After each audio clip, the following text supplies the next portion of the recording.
Pasta 30. Alimento de um Deus. A primeira coisa em que Eragon reparou foi na diferença das cores. Os blocos de pedra pareciam mais coloridos. Detalhes que antes eram obscuros agora estavam nítidos e vívidos, ao passo que outros eram proeminentes, agora estavam menos intensos. Abaixo dele, a natureza suntuosa do disco de pedras engastadas era ainda mais aparente. Ele levou um momento para compreender o motivo da mudança. A luz vermelha de Aria não iluminava mais a câmara. Em vez disso, a luz vinha do brilho suave dos cristais e das velas nos candelabros. Só então reparou que havia algo enfiado em sua boca, abrindo os maxilares dolorosamente, e que estava pendurado pelos pulsos de uma corrente montada no teto. Tentou se mover e descobriu que seus tornozelos estavam acorrentados e presos no chão a uma presilha de metal. De onde estava, avistou Aria a seu lado, acorrentada e suspensa da mesma forma. Como ele, tinha uma bola de pano enfiada na boca e um trapo de pano amarrado na cabeça para mantê-la imóvel. Ela já estava desperta e olhando para ele, e Eragon percebeu seu alívio por ver que ele havia recuperado a consciência.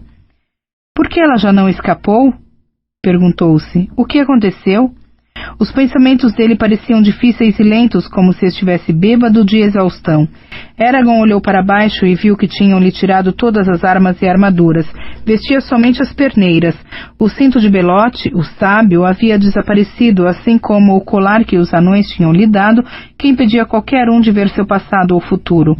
Olhando para cima, ele viu que o anel harém dos elfos também não estava em sua mão. O pânico se apoderou dele. Tentou se acalmar ao lembrar que não estava indefeso, não enquanto pudesse fazer magia.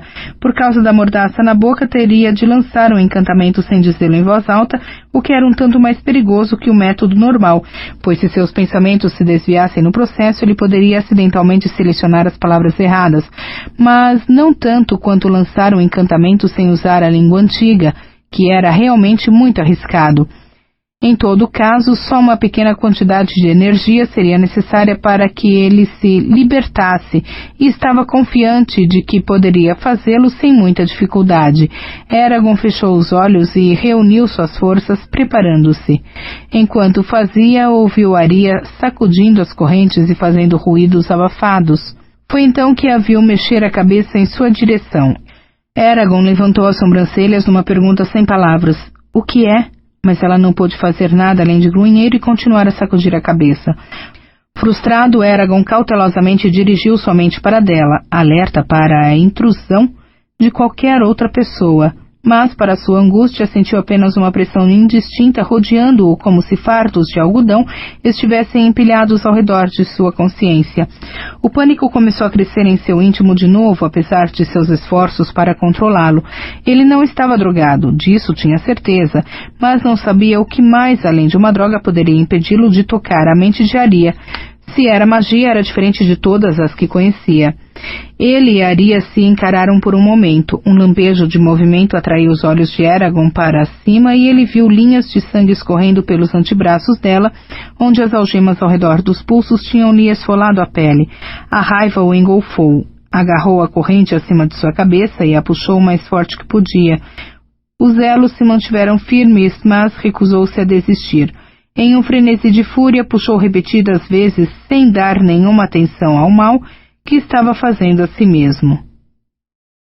Quando finalmente parou, ficou pendurado, frouxo. O sangue pingava dos pulsos para a nuca e os ombros.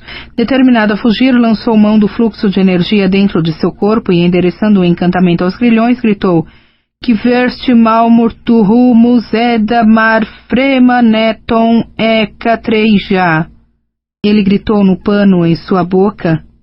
Cada nervo do corpo queimava de dor. Incapaz de manter a concentração, perdeu o controle do feitiço e o encantamento acabou. A dor desapareceu imediatamente, mas o deixou sem fôlego, com o coração batendo tão acelerado quanto se tivesse pulado de um penhasco. A experiência foi similar às convulsões que sofrera antes, quando os dragões curavam a cicatriz em suas costas durante o Aghaeti Blood Rain. Enquanto se recuperava, viu Aria olhando para ele com uma expressão preocupada. Ela também deve ter tentado fazer um encantamento, pensou. Como isso pode ter acontecido? Os dois acorrentados e impotentes, o Arden morto, a herbolária capturada ou morta e Solembu muito provavelmente jazendo ferido em algum lugar no labirinto subterrâneo, Se é que os homens vestidos de preto já não haviam matado o menino gato, Eragon não conseguia compreender. Ele, Arya, Warden e Ângela formavam um grupo mais capaz e perigoso da ala Gaesia. No entanto, tinham falhado e ele e Arya estavam à mercê dos inimigos. Se não podemos fugir... Ele evitou aquele pensamento, não valia a pena ficar preso a ele. Mais que qualquer coisa, desejava poder contatar Saphira, no mínimo para se certificar de que ela ainda estava em segurança e para encontrar consolo em sua companhia. Embora Arya estivesse com ele, Eragon se sentia incrivelmente sozinho e isso o afligia mais que tudo.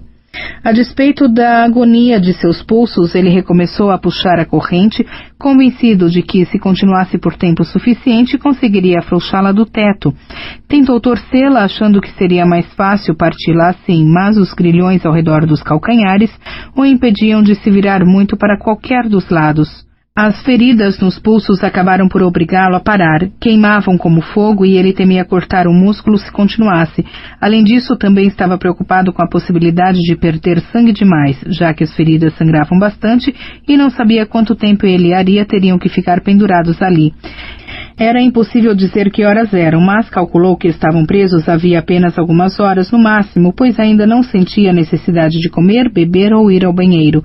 Isso mudaria com tudo e o desconforto só aumentaria. A dor nos pulsos de Eragon fazia cada minuto parecer insuportavelmente longo. De vez em quando ele e Arya se encaravam e tentavam se comunicar, mas os esforços sempre falhavam. 2 vezes o sangue nas feridas formou crostas, o que o fez se arriscar a puxar a corrente de novo, mas em vão.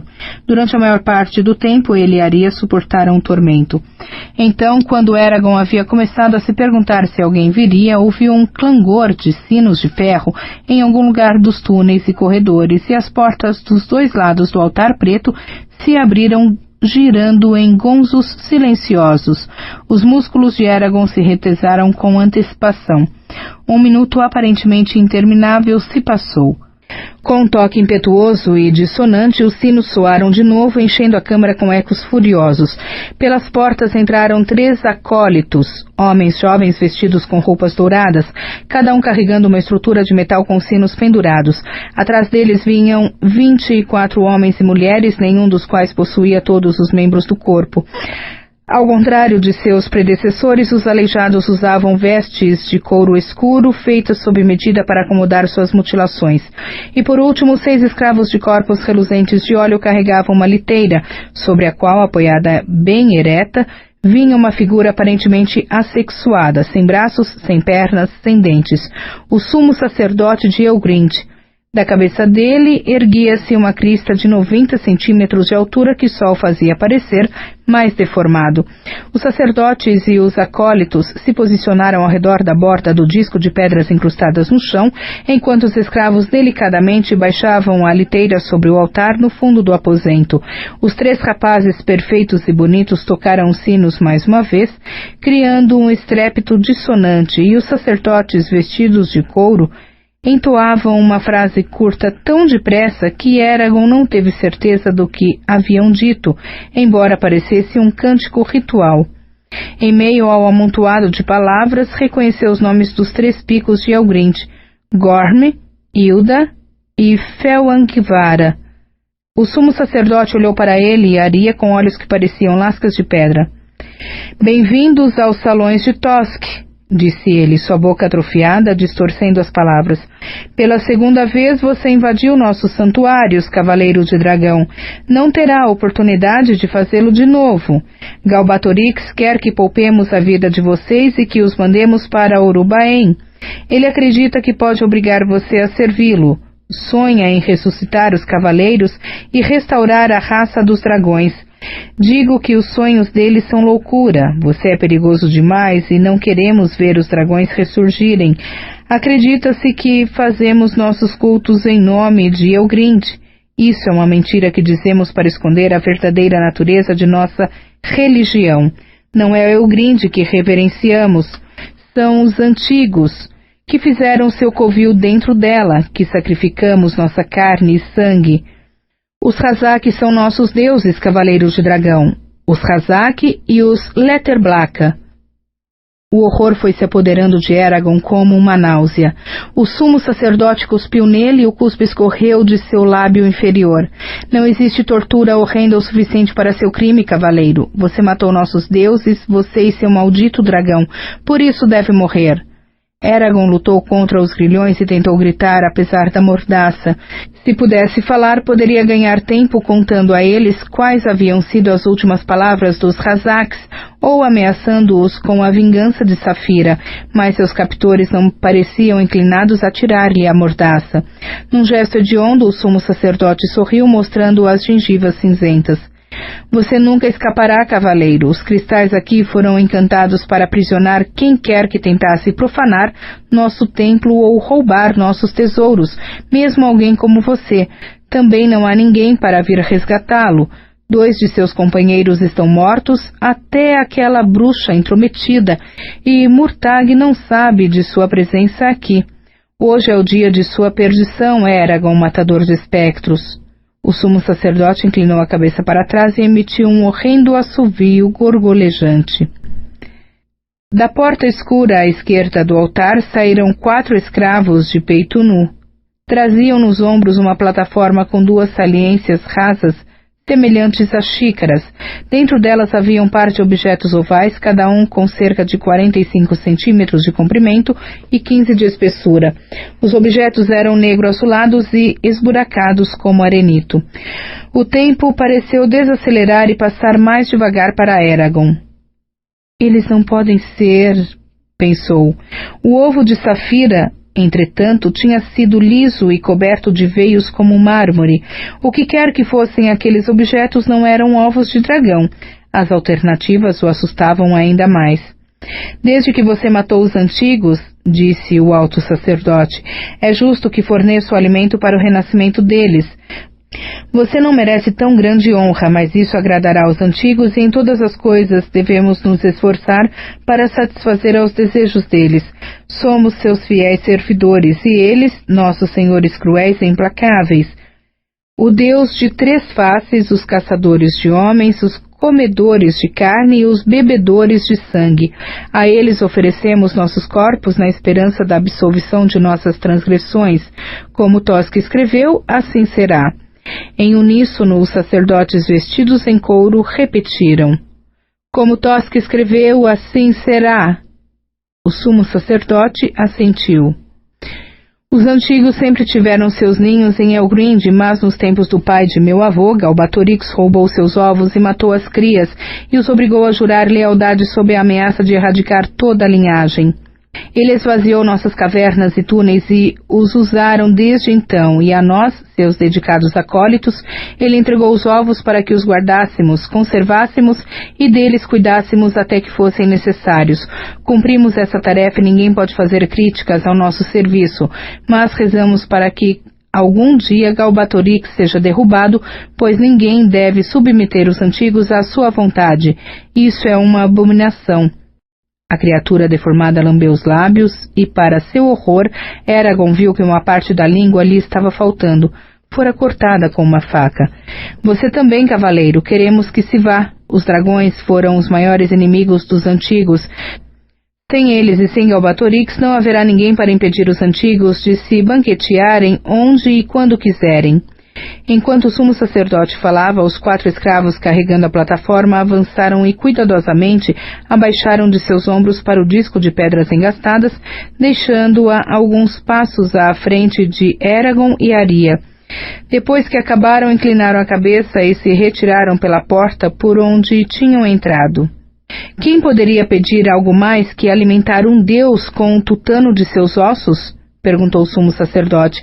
Alegrem-se vocês 2, pois hoje receberão a bênção dos antigos, e por seu sacrifício o registro de seus pecados será limpo, e entrarão na vida após a morte tão puros quanto crianças recém-nascidas.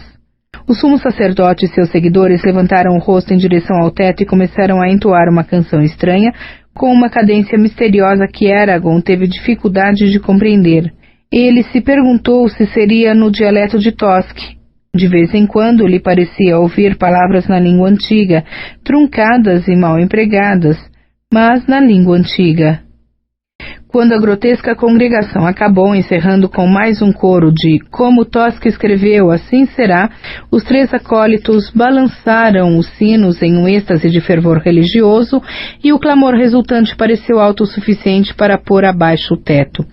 Ainda sacudindo os sinos, os acólitos saíram em fila do aposento. Os 24 sacerdotes inferiores se retiraram a seguir e atrás deles, encerrando a procissão, os 24 sacerdotes inferiores se retiraram a seguir e atrás deles, encerrando a procissão, o sacerdote sem membros transportado em sua liteira pelos escravos. A porta se fechou atrás deles com um estrondo agourento, e Eragon ouviu uma barra se encaixar do outro lado, trancando-os. Virou-se para Aria. A expressão nos olhos dela era de desespero e ele soube que ela também não tinha ideia de como escapar dali. Ele lançou o olhar para o alto mais uma vez e puxou a corrente que o prendia, usando toda a sua força. As feridas em seus pulsos se reabriram e os salpicaram de gotas de sangue. Na frente deles, o ovo mais à esquerda começou a balançar muito ligeiramente e dele veio um leve som de batidas como de um pequeno martelo. Um profundo sentido de horror dominou Eragon. De todas as maneiras que podia imaginar morrer, ser comido vivo por um Razak era de longe a pior. Com violência, puxou a corrente com renovada determinação, mordendo a mordaça para ajudá-lo a suportar a agonia em seus braços. A dor resultante fez sua visão escurecer. A seu lado, Aria também se debatia e se contorcia, ambos lutando em silêncio mortal para se libertar. Ao mesmo tempo, o toque-toque continuava na casca do ovo negro azulado. Não adianta, Eragon se rendeu. A corrente não se partiria. Tão logo aceitou o fato, ficou óbvio que seria impossível evitar ferir-se mais. A única questão era se seus ferimentos lhe seriam impostos à força ou se resultariam de sua própria escolha. Se eu não conseguir mais nada, tenho que conseguir salvar Aria. Ele examinou os grilhões ao redor dos pulsos. Se puder quebrar meus polegares, poderia puxar minhas mãos para fora. Assim, pelo menos, poderia lutar. Talvez pudesse agarrar um pedaço da casca do Razak e usá-lo como faca. Tendo em mãos algo cortante, também poderia libertar as pernas, embora a ideia fosse tão aterradora que preferiu ignorá-la inicialmente. Tudo o que eu teria de fazer seria me arrastar para fora do círculo de pedras. Dessa forma, poderia usar magia e acabar com a dor e o sangramento. As ações que estava considerando levariam apenas alguns minutos, mas ele sabia que seriam os mais longos de sua vida. Respirou fundo, preparando-se. Primeiro a mão esquerda. Antes que pudesse começar, Aria gritou. Ele se virou em direção a ela e deu uma exclamação sem palavras. Viu os dedos esmagados de sua mão direita. A pele dela estava puxada para cima como uma luva em direção às unhas e o osso branco aparecia em meio aos músculos carmesim. O corpo de Aria pendeu e ela pareceu perder a consciência por um momento, mas logo se recuperou e puxou o braço mais uma vez. Eragon gritou com ela quando sua mão deslizou através do punho de metal, arrancando pele e carne. O braço da elfa caiu ao lado do corpo, escondendo a mão do olhar dele, embora pudesse ver o sangue pingando no chão. Lágrimas embaçaram os olhos de Eragon. Ele gritou o nome dela em sua mordaça, mas Aria pareceu não ouvir. Enquanto ela se preparava para repetir o processo, a porta à direita do altar se abriu e um dos acólitos de vestes douradas entrou sorrateiramente na câmara. Vendo-o, Aria hesitou, mas Eragon sabia que ela puxaria a outra mão para fora da argola de ferro ao menor sinal de perigo. O rapaz olhou com incredulidade para Aria e cautelosamente se encaminhou até o centro do disco de pedras desgastadas, lançando olhares apreensivos para o ovo que balançava para trás e para frente. O rapaz era esguio, de olhos grandes e feições delicadas. Parecia evidente que fora escolhido para sua posição por causa da aparência. Aqui está, sussurrou o rapaz. Eu trouxe isto. De dentro das vestes ele retirou uma lima, um cinzel e um malho de madeira. Se eu ajudar, terão de me levar com vocês. Não suporto mais ficar aqui. É horrível. Prometam que me levarão com vocês. Antes mesmo que acabasse de falar, Eragon estava sentindo em concordância. O rapaz se encaminhou para ele, mas Eragon rosnou e moveu a cabeça na direção de Aria. Foram precisos alguns segundos antes que o acólito compreendesse. Ah, sim, murmurou o rapaz e seguiu para junto de Aria. Eragon rangeu os dentes de raiva através da mordaça com a lentidão do garoto. O raspar áspero da lima logo apagou o som das batidas vindas de dentro do ovo que balançava. Eragon observou como pôde o salvador cerrar uma seção da corrente acima da mão esquerda de Aria. Mantenha a lima no mesmo aro, seu idiota, enfureceu-se Eragon. O acólito parecia nunca ter usado uma lima antes, e Eragon duvidava que tivesse a força ou a tenacidade necessária para cortar até um pequeno pedaço de metal. Aria pendia frouxamente enquanto o acólito trabalhava, o cabelo longo cobrindo-lhe o rosto. Ela tremia em intervalos regulares e a queda de sangue de sua mão arruinada continuava incessante. Para desalento de Eragon, a lima parecia não deixar marcas na corrente. Quaisquer que fossem as magias que protegessem o metal eram fortes demais para que algo tão simples quanto uma lima pudessem superá-las. O acólito bufou, parecendo petulante diante de sua falta de progresso. Fez uma pausa e enxugou a testa. Depois, franzindo o senho, atacou de novo a corrente. Os cotovelos se agitavam, o peito arfava, as mangas de sua veste esvoaçavam loucamente. Você não se dá conta de que não vai funcionar? Pensou Eragon. Em vez disso, tente usar a lima nos grilhões nos tornozelos dela. O rapaz continuou como estava. Um craque ruidoso ecoou pela câmara e Eragon viu uma fissura fina aparecer no topo do ovo escuro.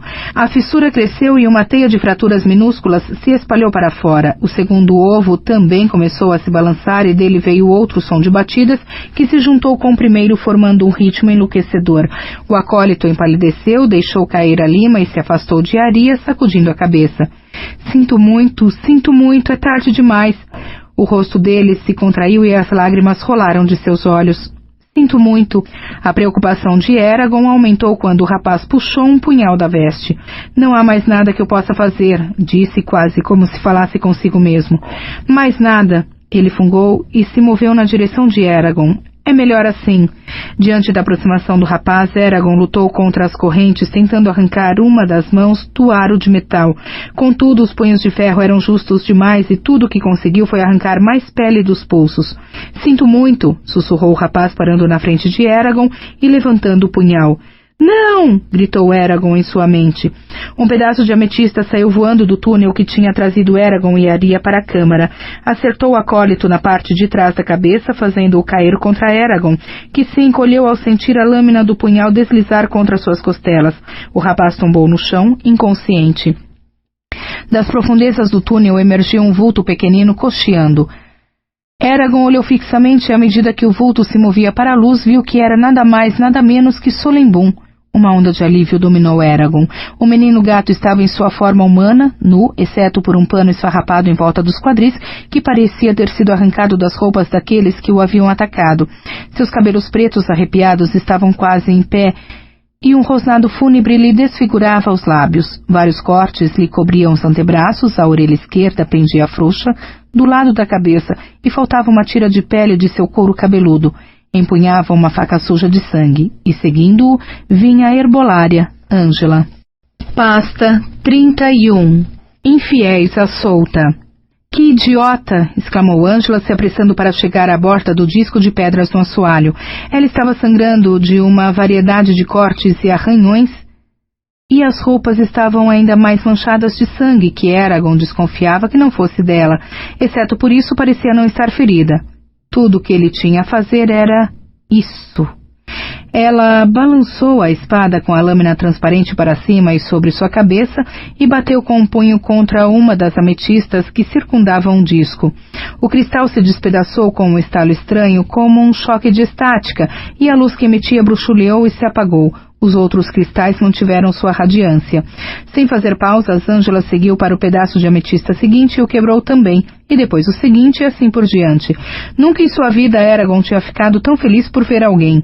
Ele alternou entre observar a herbolária e as rachaduras se alargando no topo do primeiro ovo.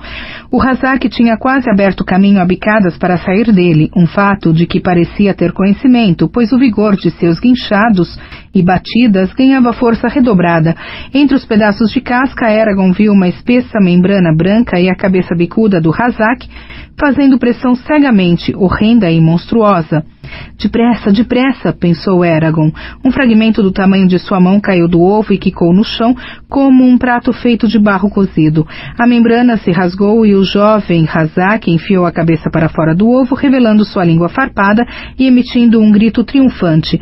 Uma gosma pingou da carapaça e um cheiro de fungo encheu a câmara. Eragon lutou contra as correntes, por inútil que fosse. O Hazak guinchou de novo, então lutou para se livrar do que restava do ovo. Puxou e libertou um braço com garras, mas no processo desequilibrou o ovo, que tombou para o lado, derramando um líquido espesso amarelado sobre o disco de pedras. O filhote grotesco ficou deitado de lado por um momento, atordoado. Após um instante, moveu-se e levantou-se sobre os pés e ficou parado ali, balançando incerto, emitindo estalidos como um inseto agitado. Eragon olhou fixamente, consternado e aterrorizado, mas também fascinado. O Hazak tinha um peito sulcado que fazia com que suas costelas parecessem estar fora do corpo. Os membros da criatura eram magros e nodosos como gravetos, e a cintura era mais estreita que a de qualquer humano. Cada perna tinha uma articulação dobrada para trás, algo que Eragon nunca vira antes, mas que explicava o andar perturbador da espécie. A carapaça parecia mole e maleável, diferente da dos Hazak mais maduros que Eragon já havia visto. Sem dúvida, endureceria com o tempo. A criatura inclinou a cabeça, os olhos enormes, esbugalhados e sem pupilas, refletindo a luz, e estremeceu como se tivesse acabado de descobrir algo muito interessante. Deu um passo hesitante em direção à Aria, e depois outro, e depois outro. O bico se abria, estendendo-se para a poça de sangue aos pés dela. Eragon gritou na mordaça, esperando distrair a criatura, mas após um olhar rápido, ela o ignorou. "Agora!" exclamou Ângela e quebrou o último dos cristais. À medida que os fragmentos de ametista derrapavam voando sobre o assoalho, Solembum saltou em direção ao Hazak. A forma do menino gato se tornou um borrão em pleno ar. A cabeça encolhia, as pernas se encurtavam, o pelo brotava, e ele aterrissou nas 4 patas, seu corpo mais uma vez o de um animal. O Hazak sibilou e atirou a garra contra Solembum, mas o menino gato desviou do golpe e, mais rápido do que o olho podia acompanhar, acertou a cabeça da criatura com uma de suas patas grandes e pesadas. O pescoço do Hazak se partiu com um estalo alto. A criatura voou longe e foi aterrissar do outro lado da câmara, numa pilha de membros retorcidos, onde estremeceu por alguns segundos. Solembum sibilou, sua orelha tão machucada colada rente ao seu crânio. Tirou o pano que ainda estava amarrado em seus quadris e foi se sentar e esperar ao lado do outro ovo. "O que você fez consigo mesma?" perguntou Ângela, aproximando-se rapidamente de Aria. Cansada, a elfa levantou a cabeça, mas não fez nenhuma tentativa de responder. Com 3 cortes rápidos de sua lâmina sem cor, a herbolária cortou as argolas de ferro de Aria que faltavam, como se o metal temperado fosse tão mole quanto queijo. Aria caiu de joelhos e se dobrou para a frente, pressionando a mão destruída contra o estômago. Com a outra mão, arrancou a mordaça. O ardor nos ombros de Eragon diminuiu quando Ângela o libertou e ele finalmente pôde baixar os braços. Arrancou o pano da boca e numa voz rouca disse: "Pensamos que você estivesse morta. Eles terão de se esforçar mais se quiserem me matar. Um bando de incompetentes, todos eles." Ainda dobrada sobre si, Aria começou a cantar encantamentos para colar e curar. Suas palavras eram suaves e tensas, mas em momento algum hesitou ou errou. Enquanto trabalhava para reparar o estrago causado à mão, Eragon curou o corte em suas costelas e as feridas nos pulsos. Depois apontou para Solembum e disse: "Saia daí." O menino gato balançou a cauda, mas fez o que Eragon pedia. Levantando a mão direita, Eragon disse: "Brisingr."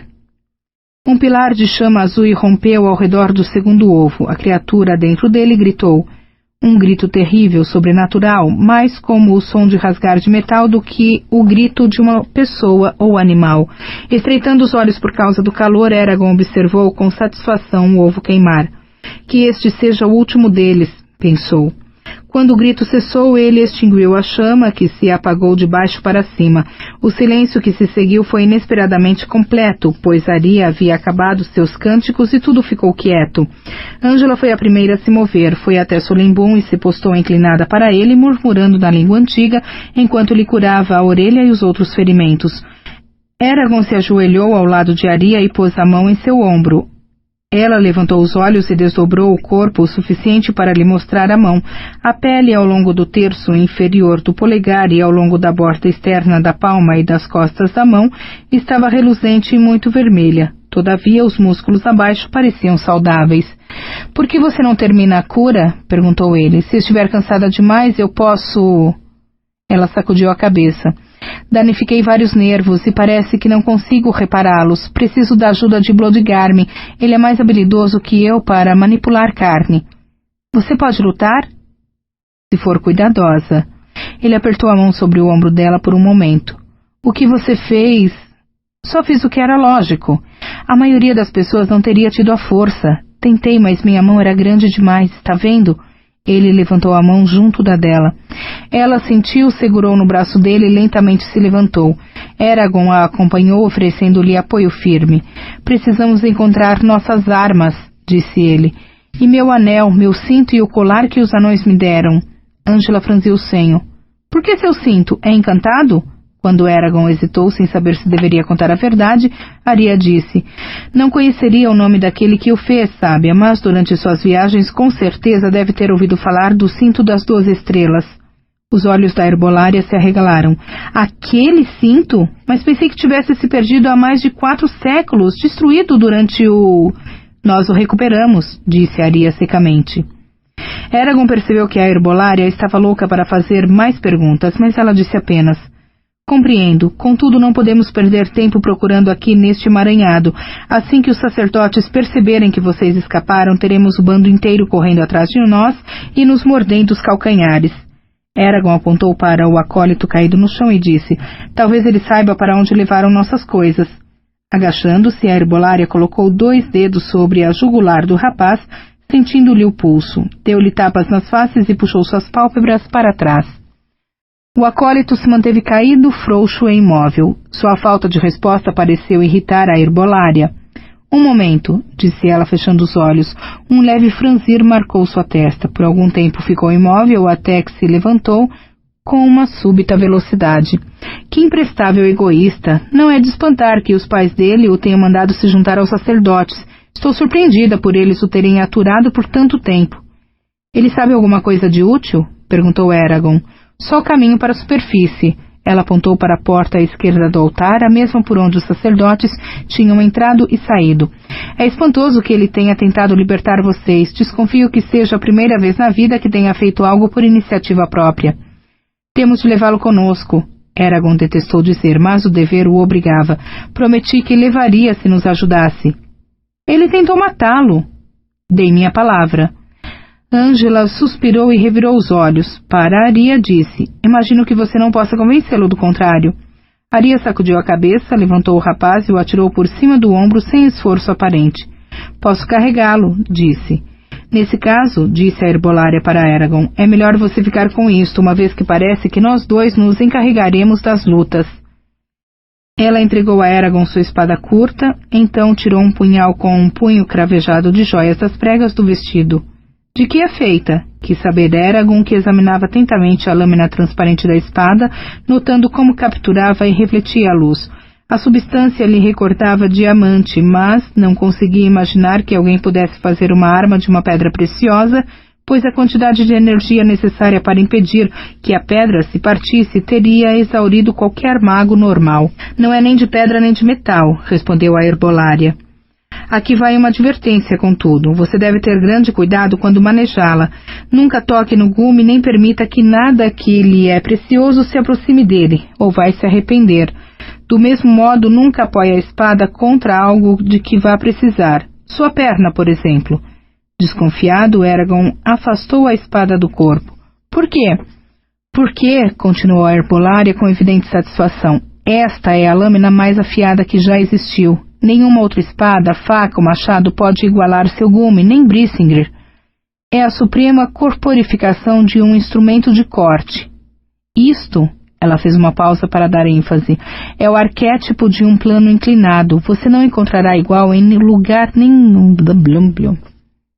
Você não encontrará em lugar algum. Pode cortar qualquer coisa que não seja protegida por magia e muitas coisas que são. Experimente, se não acreditar em mim. Eragon olhou ao redor em busca de algo com que testar a espada. Por fim, dirigiu-se ao altar e golpeou um canto da laje de pedra com a lâmina. Não tão depressa, exclamou Ângela. A lâmina passou através de 10 centímetros de pedra como se o granito não fosse mais duro que um pudim, e continuou a descer em direção aos seus pés. Eragon deu um grito e saltou para trás, mal conseguindo deter o braço antes de se cortar. O canto do altar quicou no degrau abaixo e despencou com estrépito em direção ao meio do aposento. Eragon reparou que a lâmina da espada poderia muito bem ser de diamante, afinal ela não precisaria de tanta proteção quanto havia presumido, pois raramente encontraria qualquer resistência substancial. Pegue, ofereceu Ângela, é melhor você ficar com isso também. Ela desafivelou a bainha da espada e entregou a ele. É uma das únicas coisas que você não pode cortar com esta lâmina. Eragon levou 1 minuto para poder falar depois de quase decepar os dedos do pé. A espada tem nome? Ângela riu. É claro, na língua antiga seu nome é Albirt, que significa exatamente o que você pensa, mas prefiro chamá-la de Sino da Morte. Sino da Morte. Sim, por causa do som que a lâmina faz quando você bate nela. Ela demonstrou com a ponta da unha e sorriu com a nota aguda resultante que trespassou a câmara escura como um raio de luz do sol. Agora vamos tratar de sair daqui?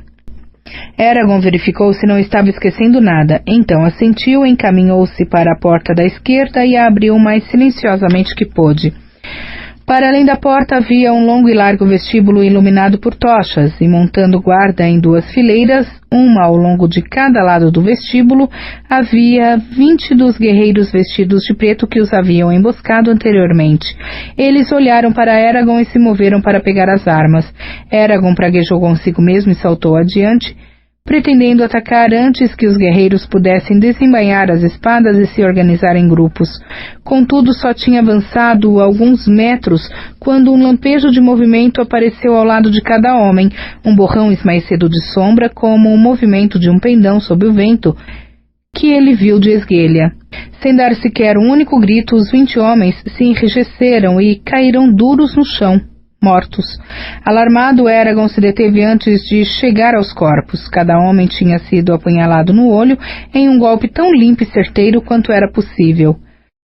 Ele se virou para perguntar a Aria e Ângela se sabiam o que havia acontecido, mas as palavras morreram em sua boca quando viu a herbolária. Ela estava apoiada contra a parede, com as mãos sobre os joelhos, arquejando pesadamente. Sua pele estava mortalmente pálida e as mãos tremiam. Sangue gotejava de seu punhal.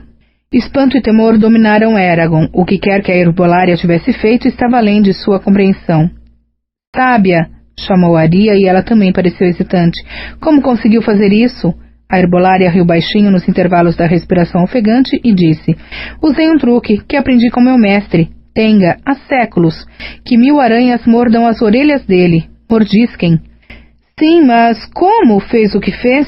Insistiu Eragon. Um truque como esse poderia ser útil em Urubaém. A herbolária riu de novo. O que é o tempo senão movimento? E o que é movimento senão calor? E não são calor e energia apenas nomes diferentes para a mesma coisa? Ela se desencostou da parede, caminhou até Eragon e lhe deu uma palmadinha na face. Quando você compreender as implicações disso, compreenderá como e o que fiz. Não vou poder usar esse encantamento de novo hoje.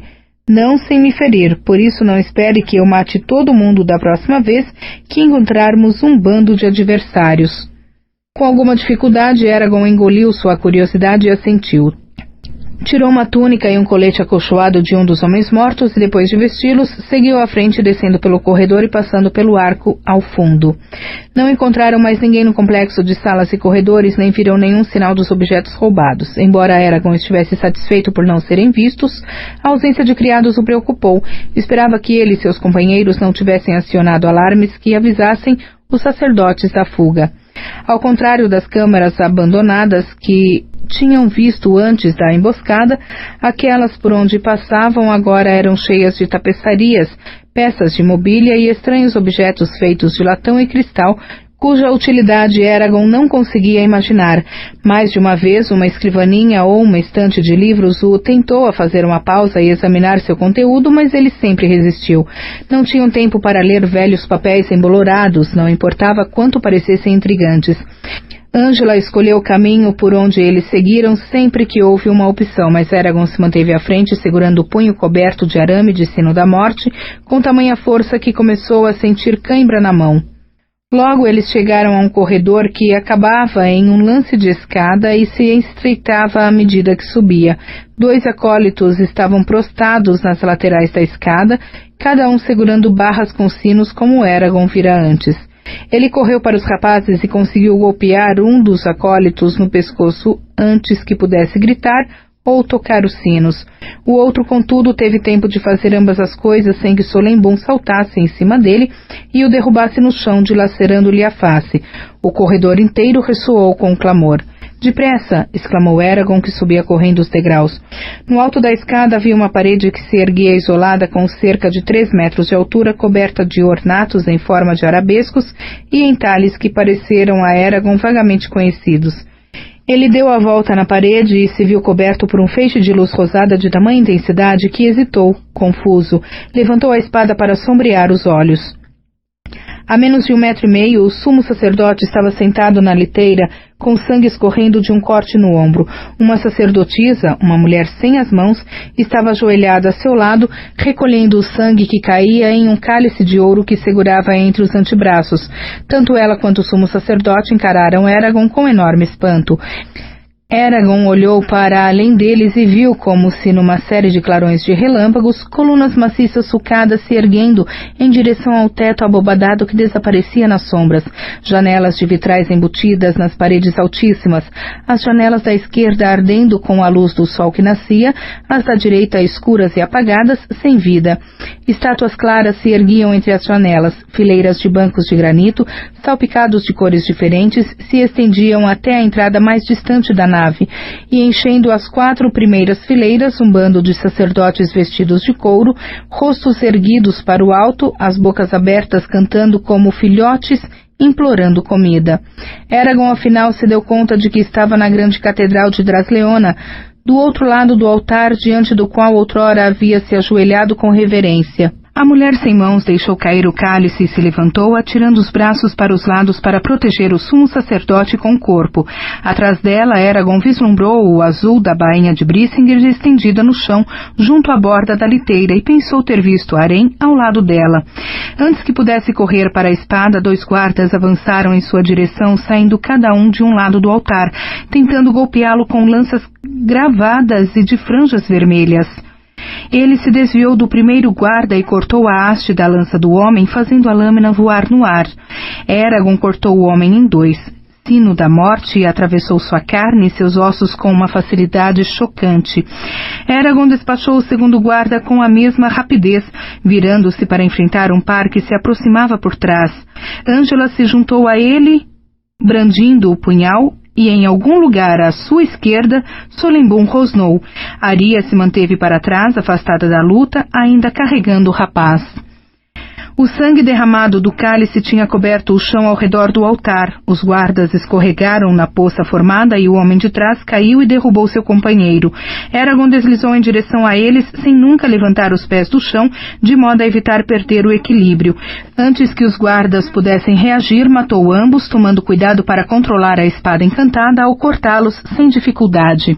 Como se uma grande distância os separasse, Eragon notou que o sumo sacerdote estava gritando: «Matem os infiéis! Matem-nos! Não permitam que os blasfemos escapem! Eles devem ser punidos por seus crimes contra os antigos!»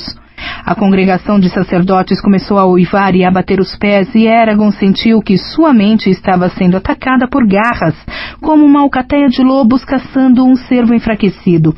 Ele se retirou para bem dentro de si mesmo, protegendo-se dos ataques com as técnicas que vinha praticando sob a orientação de Glaedre. Contudo, era difícil se defender de tantos inimigos e temeu não ser capaz de manter as barreiras por muito tempo. Sua única vantagem era que os sacerdotes o atacaram individualmente, em pânico e desorganizados, não em conjunto. A força combinada deles poderia tê-lo dominado. Nesse momento, a consciência de Aria tocou a sua, uma presença conhecida e confortadora em meio ao bando de inimigos lutando para atingir seu eu interior. Aliviado, ele se abriu para ela e ambos juntaram suas consciências como ele e Safira fariam. Por algum tempo, suas identidades se fundiram e ele perdeu a capacidade de determinar de onde muitos dos seus pensamentos e sentimentos compartilhados vinham. Juntos golpearam com suas mentes um dos sacerdotes. O homem estava recitando uma frase formal de composição estranha numa tentativa de impedi-los de entrar em sua consciência. Eragon presumiu que fosse um fragmento de escritura do livro de Tosk. Contudo, o sacerdote não tinha a disciplina necessária e sua concentração se quebrou quando pensou: os infiéis estão perto demais do mestre, temos de matá-los antes. Espere, não, não! Eragon e Aria se aproveitaram de sua fraqueza e rapidamente subjugaram os pensamentos do homem à vontade deles. Depois de se certificarem de que não poderia retalhá-los com mente nem corpo, Aria lançou um encantamento que, tendo examinado a memória do sacerdote, sabia poder ultrapassar as defesas dele. Na terceira fileira de bancos, um homem gritou e irrompeu em chamas. Fogo verde jorrava de suas orelhas, boca e olhos. As chamas incendiaram as roupas de vários sacerdotes que estavam próximos, e homens e mulheres começaram a se debater e a correr desordenadamente, atrapalhando ainda mais os ataques contra Eragon. O fogo ondulante estalava como galhos se quebrando numa tempestade. Ângela veio do altar e se moveu entre os sacerdotes, apunhalando uns e outros. Solembum a seguia de perto, dando cabo daqueles que a derrubava. Após isso, foi fácil para Eragon e Aria invadir e assumir o controle das mentes dos inimigos. Continuando a trabalhar juntos, mataram mais 10 sacerdotes e, nesse ponto, o restante da congregação se descontrolou e se dispersou. Alguns fugiram pelo vestíbulo que Eragon lembrava que levava ao priorado ao lado da catedral, e outros se agacharam atrás dos bancos com os braços ao redor da cabeça. 6 sacerdotes, entretanto, não fugiram nem se esconderam, partindo para cima de Eragon, e os que ainda possuíam mãos brandiam facas curvas. Eragon atacou a primeira sacerdotisa antes que ela pudesse golpeá-lo. Para seu desgosto, a mulher dispunha de uma proteção que deteve Sino da Morte a 15 centímetros do pescoço, fazendo a espada virar em sua mão e um choque percorrer o braço. Com a mão esquerda, o cavaleiro lançou um murro contra a mulher. Por algum motivo, o encantamento não deteve o punho, e ele sentiu os ossos do peito dela se partirem quando a arremessou de costas em cima das pessoas que vinham atrás. Os sacerdotes restantes se desvencilharam e retomaram o ataque. Dando um passo à frente, Eragon bloqueou um corte desajeitado do sacerdote mais adiante. Com um grito, enterrou o punho no estômago do homem e o lançou voando contra um banco, contra o qual o inimigo se chocou violentamente. Eragon matou mais um homem de maneira semelhante. Um dardo verde e amarelo se enterrou no pescoço do sacerdote à sua direita e houve um borrão fulvo quando Solembum ultrapassou de um salto e derrubou outro do grupo. Aquilo deixou apenas um dos seguidores de Tosk de pé diante dele. Com a mão livre, Aria agarrou a mulher pela frente das vestes de couro e, gritando, arremessou a 9 metros por cima dos bancos. 4 acólitos tinham levantado a liteira do sumo sacerdote e carregavam-na a passos rápidos para o lado leste da catedral, dirigindo-se para a entrada da frente do prédio. Ao vê-los escapar, Eragon rugiu e saltou sobre o altar, derrubando um prato e um cálice no chão. De lá voou acima dos corpos dos sacerdotes tombados, aterrissou com leveza no corredor e correu para a entrada da catedral, cortando a passagem dos acólitos. Os 4 homens pararam quando viram Eragon chegar às portas. «Meia volta!» berrou o sumo sacerdote. «Meia volta!» Seus criados obedeceram, mas foram confrontados por Aria, que tinha um deles atirado sobre o ombro direito. Os acólitos gritaram e desviaram para o lado, correndo entre 2 fileiras de bancos. Haviam percorrido poucos metros quando Solembum apareceu na ponta dos bancos, dirigindo-se a eles. As orelhas do menino gato estavam coladas contra o crânio e o roncar baixo de seu rosnado fez a nuca de Eragon se arrepiar. Logo atrás dele vinha Ângela a passadas largas, descendo pela catedral na direção em que ficava o altar, o punhal em uma das mãos e um dardo verde e amarelo na outra. Eragon se perguntou quantas armas ela escondia. Apesar da situação adversa, os acólitos não perderam a coragem nem abandonaram o amo.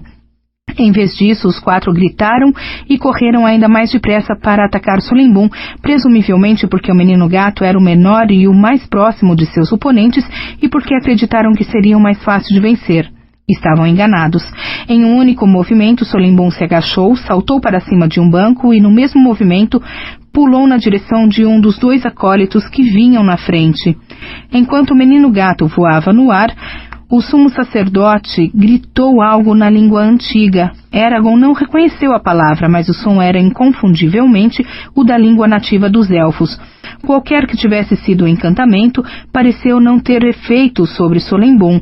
No entanto, Eragon viu Ângela cambalear como se tivesse sido golpeada. Solembum colidiu com o acólito contra quem havia se atirado e o rapaz desabou no chão, gritando. O menino gato o dilacerava. Os outros acólitos tropeçaram no corpo de seu companheiro e todos caíram uns sobre os outros em um emaranhado, derrubando o sumo sacerdote da liteira sobre um dos bancos, onde a criatura ficou se contorcendo como um verme. Eragon os alcançou um segundo depois e, com 3 rápidas estocadas, matou todos os acólitos, exceto um em cujo pescoço Solembum havia cravado os dentes. Quando Eragon teve certeza de que os homens estavam mortos, virou-se para acabar com o sumo sacerdote de uma vez por todas. Quando avançava na direção do homem sem membros, porém, outra mente invadiu a sua, penetrando e tentando agarrar as partes mais íntimas de sua consciência, procurando controlar seus pensamentos. O ataque feroz obrigou Eragon a parar e se concentrar em afastar o intruso. De soslaio viu que Aria e Solembum também pareciam imobilizados. A herbolária era a única exceção. Ela parou por um momento quando o ataque começou, mas continuou a andar com passadas lentas e arrastadas em direção a Eragon. O sumo sacerdote encarou o cavaleiro com olhos fundos, de olheiras escuras, ardendo de ódio e fúria. Se a criatura tivesse braços e pernas, Eragon estava convencido de que teria tentado lhe arrancar o coração com as mãos nuas. Como não tinha, a malevolência de seu olhar era tão intensa que Eragon quase esperou que o sacerdote se contorcesse e se atirasse para fora do banco e começasse a morder-lhe os tornozelos. O ataque à sua mente se intensificou à medida que Ângela se aproximava. O sumo sacerdote, pois só podia ser ele o responsável pelo ataque, era muito mais habilidoso que qualquer de seus seguidores. Manter um combate mental com 4 pessoas diferentes ao mesmo tempo e apresentar uma verdadeira ameaça a todas elas era um feito notável, especialmente quando os inimigos eram uma elfa, um cavaleiro de dragão, uma bruxa e um menino gato. A mente do sumo sacerdote era uma das mais formidáveis que Eragon já havia encontrado. Não fosse pela ajuda dos companheiros, ele supunha que teria sucumbido aos ataques do homem. O sacerdote fez coisas que Eragon nunca tinha vivido antes, como prender os pensamentos errantes dele nos de Aria e de Solembum, atacando-os em um nó de tamanha confusão que, por um breve momento, o cavaleiro perdeu a noção de sua identidade. Por fim, Ângela entrou no espaço entre os bancos, escolheu com cuidado seu caminho ao redor de Solembum, que estava agachado ao lado do acólito que havia matado, cada pelo em seu corpo em pé, e ultrapassou cautelosamente os cadáveres dos 3 acólitos que Eragon havia matado. Vendo-a se aproximar, o sumo sacerdote começou a se debater como um peixe no anzol numa tentativa de chegar mais para cima do banco. Ao mesmo tempo, a pressão na mente de Eragon diminuiu, mas não o suficiente para ele se mover. A herbolária se deteve quando alcançou o sumo sacerdote e ele surpreendeu Eragon ao abandonar a luta e começar a arquejar no assento. Por um minuto, a criatura de olhos fundos e a mulher baixa e de rosto severo se encararam furiosamente numa batalha invisível de vontades. O sumo sacerdote se contraiu e um sorriso apareceu nos lábios de Ângela. Das dobras do vestido, ela retirou um minúsculo punhal com uma lâmina da cor de um pôr do sol avermelhado, deixando cair o seu. Inclinando-se sobre o sumo sacerdote, ela sussurrou bem baixinho. Você deveria saber meu nome, sem ser língua. Se soubesse, nunca teria ousado se opor a nós. Venha, deixe-me lhe dizer.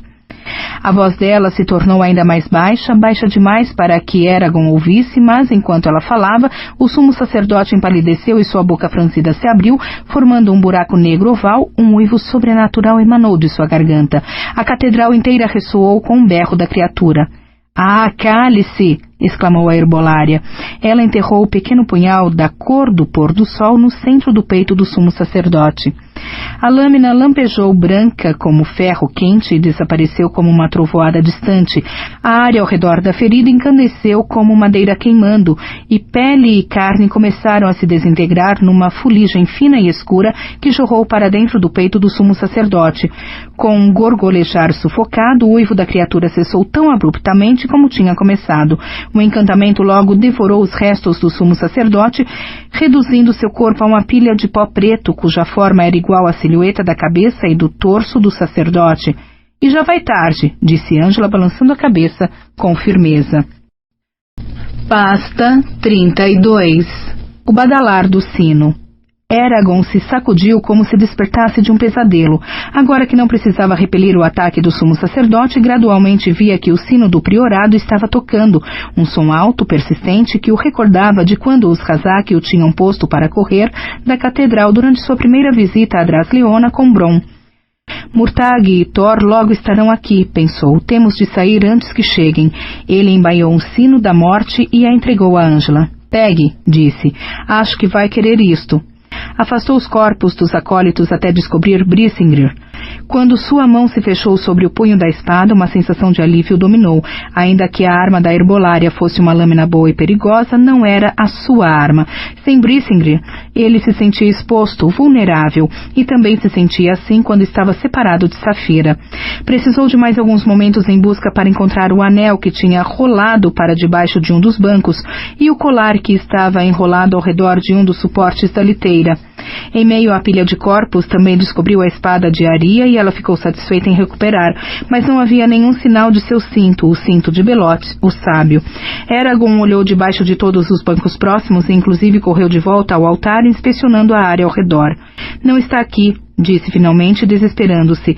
Eragon se virou para a parede isolada que escondia a entrada para as câmeras subterrâneas. Eles devem tê-lo deixado nos túneis. Olhou na direção do priorado. Ou talvez... Hesitou, dividido entre as duas opções. Balbuciando as palavras, lançou um encantamento para encontrar o cinto e conduzi-lo até ele, mas o único resultado que recebeu foi a imagem de um vazio liso e cinzento. Como temera, havia proteções ao redor do cinto que o impediam de ser visto por meio de observação ou interferência mágica, do mesmo modo que proteções semelhantes guardavam Brisingr. Eragon se enraiveceu e deu meio passo em direção à parede. O sino tocou mais alto do que nunca. Eragon, chamou Aria da outra extremidade da catedral, passando o acólito de um ombro para o outro. Temos de ir. Mas... Oromis compreenderia, não é sua culpa. Mas...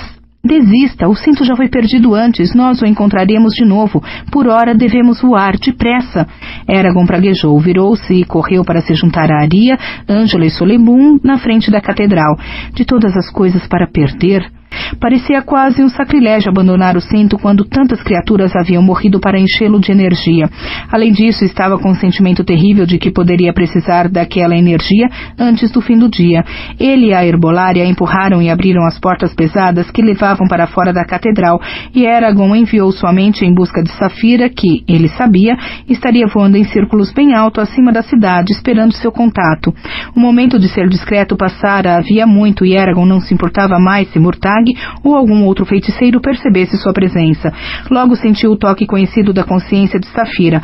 Quando seus pensamentos se fundiram mais uma vez, parte da tensão no peito de Eragon desapareceu. Por que demorou tanto? Perguntou Saphira. Ele podia experimentar a preocupação dela, e sabia que havia considerado a possibilidade de descer em Drasleona e destruí-la em pedaços à sua procura. Despejou suas lembranças na mente dela, compartilhando tudo o que havia acontecido desde que tinham partido. O processo levou alguns segundos, durante os quais ele, Aria, Ângela e o menino gato saíram da catedral e correram descendo a escadaria dianteira. Sem diminuir o ritmo para dar a Saphira uma oportunidade de entender suas recordações confusas, Eragon disse: precisamos de uma distração. Agora, ela compreendeu o pedido dele e o cavaleiro sentiu-a se inclinar para dar um grande mergulho. Além disso, diga a Nazuada para dar início ao ataque. Estaremos no portão sul dentro de poucos minutos. Se os Varden não estiverem lá quando o abrirmos, não sei como vamos escapar. Pasta 33. Caverna de espinho do Picanço Negro. O ar frio e úmido da manhã assoviava sobre a cabeça de Saphira quando ela mergulhou em direção à cidade Ninho de Ratos, iluminada pelo sol que nascia.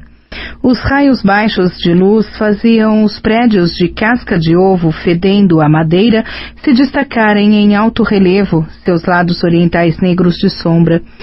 O elfo-lobo com forma de Eragon, que estava montado em suas costas, gritou algo para ela, mas o vento faminto estraçalhou as palavras dele e Saphira não conseguiu compreender o que dizia. Ele começou a lhe fazer perguntas com sua mente cheia de música, mas ela não deixou terminar.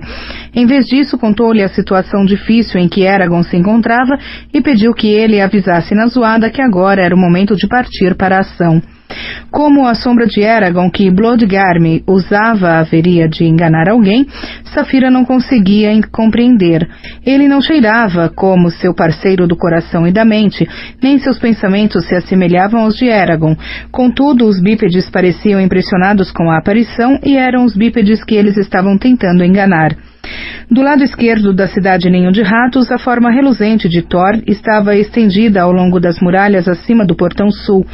Ele levantou a cabeça vermelha e ela soube que a tinha avistado voando a toda velocidade em direção ao chão duro de quebrar ossos, como havia esperado. Os sentimentos dela com relação a Thor eram difíceis de resumir em algumas impressões breves. Sempre que pensava nele, sentia-se confusa e incerta, algo a que não estava habituada. Mesmo assim, não permitiria que o cachorro convencido a vencesse em combate. À medida que as chaminés escuras e os tetos de pontas afiadas se tornavam maiores, ela abria um pouco mais as asas, sentindo a pressão maior no peito, nos ombros e músculos das asas, e começava a diminuir a velocidade de descida. Poucos metros acima da aglomeração, quase compacta, de prédios, ela arremeteu e permitiu que as asas se abrissem em toda a sua extensão. O esforço exigido para deter a queda foi imenso. Por um momento pareceu que o vento fosse lhe arrancar as asas das articulações. Saphira moveu o rabo para manter o equilíbrio e girou sobre a cidade, até que localizou a caverna de espinho do Picanço Negro, onde os sacerdotes sanguinários faziam os cultos. Encolhendo as asas de novo, desceu mais alguns metros e, com um estrondo de trovão, aterrissou no meio do telhado da catedral. Saphira enterrou as garras nas telhas do teto para se impedir de escorregar para a rua, atirou a cabeça para trás e rugiu mais alto que pôde, desafiando o mundo e tudo nele. Havia um sino tocando na torre do edifício ao lado do prédio da caverna de espinho do Picanço Negro. Ela achou o barulho irritante, por isso torceu o pescoço e expeliu um jato de chama azul e amarela contra ele. A torre não se incendiou, pois era de pedra, mas a corda e as vigas sustentando o sino pegaram fogo e segundos depois caíram com estrépito no interior da torre. Isso lhe agradou do mesmo modo que ver os bípedes de orelhas redondas saindo, correndo e gritando da área. Afinal, ela era um dragão. Era mais do que justo que a temessem. Um dos bípedes de orelhas redondas parou junto à orla da praça, na frente da caverna de espinho do Picanço Negro, e ela o ouviu gritar um encantamento, a voz como os guinchos de um camundongo assustado. Qualquer que fosse, as proteções de Eragon impediram que a atingisse. Ou pelo menos presumia que sim, pois não percebeu nenhuma diferença em como se sentia, nem na aparência do mundo ao redor. O elfo-lobo com forma de Eragon matou o feiticeiro. Ela sentiu quando Bloodgarm assumiu o controle sobre a mente do feiticeiro e lutou com os pensamentos do bípede de orelhas redondas até submetê-los. Depois disso, o elfo disse uma única palavra na antiga língua mágica dos elfos e o bípede de orelhas redondas caiu no chão, com sangue escorrendo da boca aberta. O elfo-lobo bateu de leve no ombro dela e disse: "Prepare-se, escamas brilhantes, aí vêm eles." Ela viu Thor se elevar acima da crista dos telhados, o meio-irmão de Eragon, Murtag, uma pequena forma escura nas costas dele. Sob a luz do sol da manhã, Thor brilhava e reluzia com quase tanto fulgor quanto ela. As escamas de Saphira, contudo, estavam mais limpas do que as dele, pois havia tomado um cuidado especial quando se preparara mais cedo. Ela não podia conceber ir para a batalha de outro modo que não em sua melhor aparência. Seus inimigos deveriam não apenas temê-la, mas também admirá-la. Sabia que era vaidade, mas não se importava. Nenhuma outra raça podia igualar a grandeza dos dragões. Além disso, ela também era a última fêmea da espécie e queria que aqueles que a viam se maravilhassem com sua aparência e se lembrassem bem dela, de modo que se os dragões desaparecessem para sempre, os bípedes continuassem a falar deles com o devido respeito, temor e admiração. Thor subiu 300 metros ou mais acima da cidade Ninho de Ratos e Saphira lançou um olhar rápido ao redor para se certificar de que seu parceiro do coração e da mente, Eragon, não estivesse próximo à caverna de espinho do Picanço Negro. Ela não queria feri-lo por acidente na luta que estava prestes a acontecer. Eragon era um caçador feroz, mas pequenino e facilmente esmagável.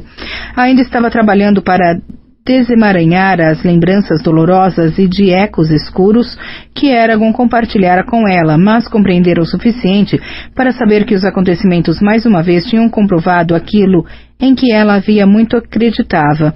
Sempre que estavam separados de uma forma ou de outra, seu parceiro do coração e da mente acabava metido em encrenca. Eragon, ela sabia, discordaria, mas seu último infortúnio não fizera nada para convencê-la do contrário e sentiu uma satisfação perversa por estar certa.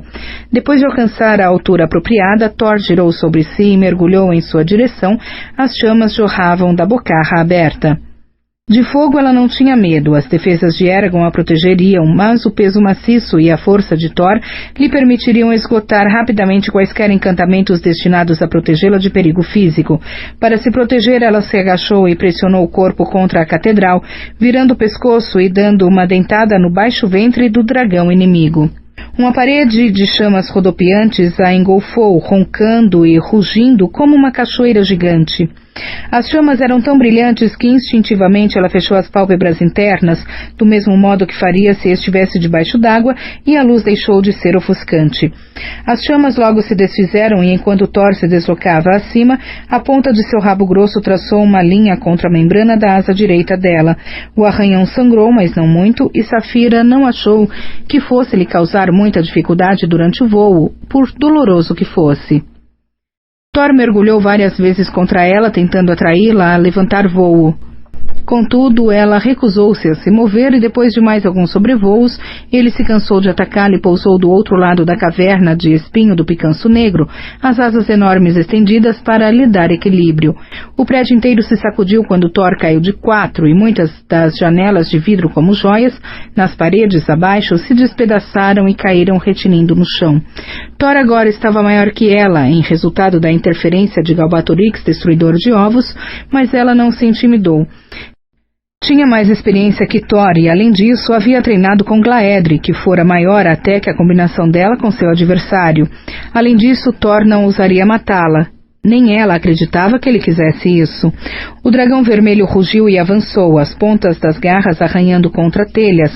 Ela rugiu em resposta e recuou vários metros até sentir seu rabo pressionado contra a base das agulhas das torres, que se erguiam como uma parede na frente da caverna de espinho do Picanço Negro. A ponta do rabo de Thor se agitou e ela soube que ele estava a ponto de atacar. Ela inspirou profundamente e o banhou em uma torrente de chamas. Sua tarefa agora era impedir Thor e Murtag de perceberem que não era Eragon quem estava montado nela. Com esse objetivo, podia ou se manter longe o suficiente de Thor, de modo que Murtag não pudesse ler os pensamentos do elfo-lobo com forma de Eragon, ou atacar com frequência e ferocidade suficientes, fazendo com que Murtag não tivesse a oportunidade, o que seria difícil, já que ele estava muito habituado a lutar montado nas costas de Thor, mesmo quando o dragão se virava e se torcia através do ar. Ainda assim, estavam perto do chão, e isso ajudaria, pois preferia atacar, sempre atacar. No mesmo instante em que as últimas chamas morriam em sua boca, Saphira saltou em direção a Thor. Ela o golpeou em pleno peito e seus pescoços se entrelaçaram, as cabeças bateram uma contra a outra, tentaram travar os dentes na garganta um do outro. A força do impacto empurrou Thor para trás, fora da caverna de espinho do Picanço Negro, e ele agitou as asas batendo em Saphira. Ambos caíram no chão. Eles aterrissaram com um estrondo que fendeu as pedras de calçamento e sacudiu as casas próximas. Algo se partiu no ombro da asa esquerda de Thor e suas costas se arquearam de modo não natural. As proteções de Murtag impediam o dragão de esmagá-lo. Saphira podia ouvir Murtag praguejando debaixo de Thor e decidiu que seria melhor se afastar antes que aquele bípede de orelhas redondas, furioso, começasse a lançar encantamentos. Saltou, golpeando Thor na barriga, e foi pousar no alto da casa atrás do dragão vermelho. O prédio era fraco demais para sustentá-la, por isso alçou o voo de novo e, como complemento da ação, cuspiu fogo e incendiou a fileira de prédios. Eles que se virem com isso, pensou. enquanto as chamas consumiam famintas as estruturas de madeira. Retornando à caverna de espinho do picanço negro, ela enfiou as garras sob as telhas e começou a rasgar o teto, destruindo-o do mesmo modo que havia feito em pedaços o teto do castelo em Durza Gilead. A diferença era que agora estava maior. Agora era mais forte, e os blocos de pedra pareciam não pesar mais que seixos pesavam para Eragon. Os sacerdotes loucos por sangue que faziam seus cultos ali dentro tinham ferido seu parceiro do coração e da mente, Aria, elfa de sangue de dragão, Ângela cara novamente velha e o menino gato Solembum, aquele que tinha muitos nomes, além de terem matado Arden. Em vingança por tudo isso, Saphira estava determinada a destruir a caverna de espinho do picanço negro. Em segundos, abriu um enorme buraco no teto do prédio. Então, encheu o interior com um jato de chamas, enterrou as garras nos tubos de metal do órgão de Foles e o arrancou da parede de trás da catedral. Eles caíram com violento clangor sobre os bancos abaixo. Thor rugiu e saltou da rua para o ar acima da caverna de espinho do picanço negro, permanecendo lá, batendo as asas para manter sua posição. Parecia uma silhueta negra desprovida de feições contra a parede de chamas, se elevando das casas atrás dele, exceto pelas asas translúcidas que reluziam, alaranjadas e carmesim. Ele arremeteu para cima dela, estendendo as garras serrilhadas. Saphira esperou até o último momento possível e saltou para fora da caverna de espinhos do picanço negro, e Thor se chocou de cabeça contra a base da torre central da catedral. A torre alta e oca de pedra estremeceu sob o impacto e seu pináculo, uma barra ornamentada de metal dourado, se partiu e mergulhou mais de 120 metros para a praça abaixo. Rugindo de frustração, Thor lutou para se endireitar. Seu traseiro deslizou para dentro da abertura que Saphira havia aberto no teto, e ele se arrastou contra as telhas ao tentar encontrar, com as garras, um apoio para sair do buraco. Ao fazer isso, Saphira voou para a frente da caverna de espinho do picanço negro e se posicionou do lado oposto da terra contra a qual Thor havia se chocado. Ela reuniu suas forças e golpeou a torre com a pata dianteira. Estátuas e ornamentos esculpidos se despedaçaram sob sua pata, nuvens de poeira encheram suas narinas, e pedaços de pedra e argamassa choveram sobre a praça. A torre, porém, se manteve de pé e ela golpeou de novo. O urro de Thor adquiriu uma nota frenética quando percebeu o que ela estava fazendo, e ele lutou ainda mais furiosamente para se libertar. No terceiro golpe de Saphira, a torre alta de metal se rachou na base e, com uma lentidão agonizante, desabou caindo em direção ao teto.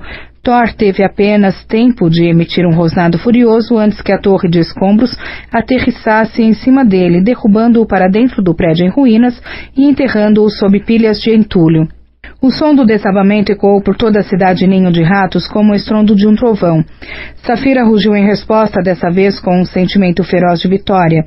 Thor não tardaria em se arrancar daquele buraco, mas, até que conseguisse, estava à mercê dela.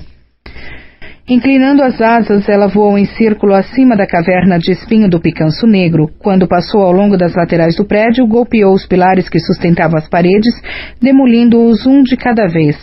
Os blocos de pedra despencaram no chão com estrondo, criando um ruído desagradável. Depois que ela removeu todos os pilares, as paredes sem sustentação começaram a balançar e a se curvar para fora. Os esforços de Thor para se libertar só pioraram a situação.